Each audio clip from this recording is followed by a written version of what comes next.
Siapa sih yang tidak mau punya rambut sehat, tebal, berkilau dan bebas dari ketombe seperti model iklan shampoo? Sayangnya, sekitar 50% orang di dunia mengalami ketombe. Padahal sudah mencoba berbagai shampoo, tetapi ketombe tetap membandel dan tidak mau pergi. Apa sih kira-kira penyebabnya? Ini kata dokter. Di dunia kedokteran, ketombe disebut pityriasis capitis. Ketombe ini menyebabkan kulit kepala dan rambut terlihat kotor karena terkelupasnya sel-sel kulit mati di kulit kepala menjadi serpihan berwarna putih atau abu-abu. Serpihan ini bisa menempel di rambut atau jatuh ke bahu dan mengotori baju. Selain kotor, ketombe juga membuat gatal dan tentunya membuat tidak percaya diri. Normalnya, lapisan sel kulit mati di kepala akan berganti dan mengelupas secara rutin.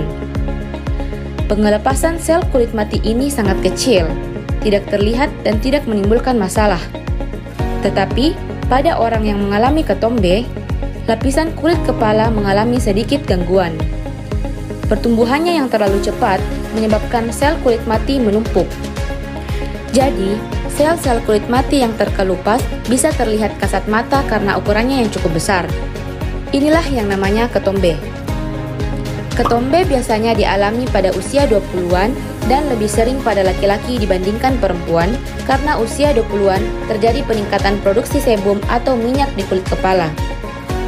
Nah, laki-laki memiliki ukuran kelenjar minyak yang lebih besar dan lebih aktif yang dipengaruhi hormon androgen.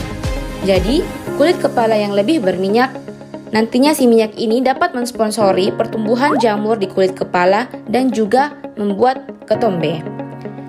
Jamur Malassezia adalah jamur yang sudah menjadi penghuni tetap di kepala manusia dari zaman dahulu.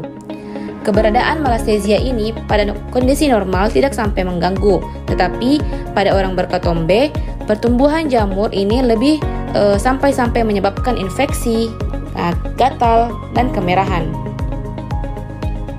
Pertumbuhan jamur ini didukung kondisi kepala yang berminyak dan lembab, walaupun diakibatkan infeksi jamur ketombe tidak menular.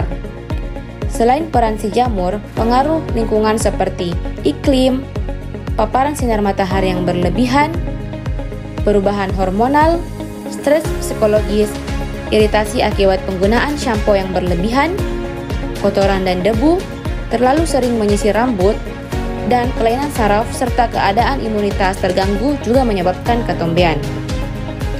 Cara efektif membasmi ketombe. Yang pertama, jangan menggunakan sembarang shampoo.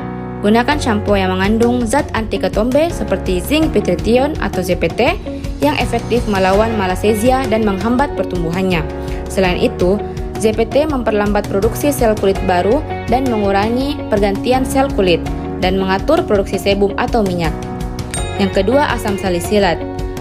Asam salisilat bekerja sebagai keratolitik yang membantu pengelupasan penumpukan sel kulit mati di kepala, sehingga ketombe berkurang, juga memiliki efek anti radang dan antibakteri.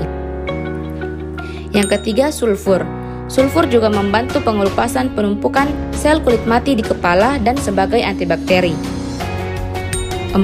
Selenium sulfina. Ini memiliki efek anti jamur yang efektif mengatasi jamur penyebab ketombe dan juga dapat memperlambat turnover atau pergantian sel kulit pada sel kulit kepala. 5. Ketoconazole. Zat ini dapat mengganggu pertumbuhan jamur dan efektif membunuh jamur. 6. Sampo anti ketombe sebaiknya dibiarkan dahulu 5-10 menit, setelah itu barulah dibilas hingga bersih. Sampo dapat dipakai setiap hari selama 2 minggu, kemudian dilanjutkan 1-2 kali dalam seminggu untuk pemeliharaan. Setelah keramas, keringkan rambut agar kondisi kepala tidak lembab dan membuat jamur makin betah berkembang biak di kepala. 7. Batasi penggunaan perawatan rambut seperti gel, pomade, dan hairspray, dan jangan lupa hindari stres. Terakhir, tetapi jika ketombe yang dialami membuat gatal makin parah, membuat kulit kepala menjadi merah, rambut rontok hingga kebotakan, dan tidak kunjung membaik meski telah menggunakan shampoo anti ketombe, sebaiknya segera berkonsultasi ke dokter, yaitu ke dokter kulit.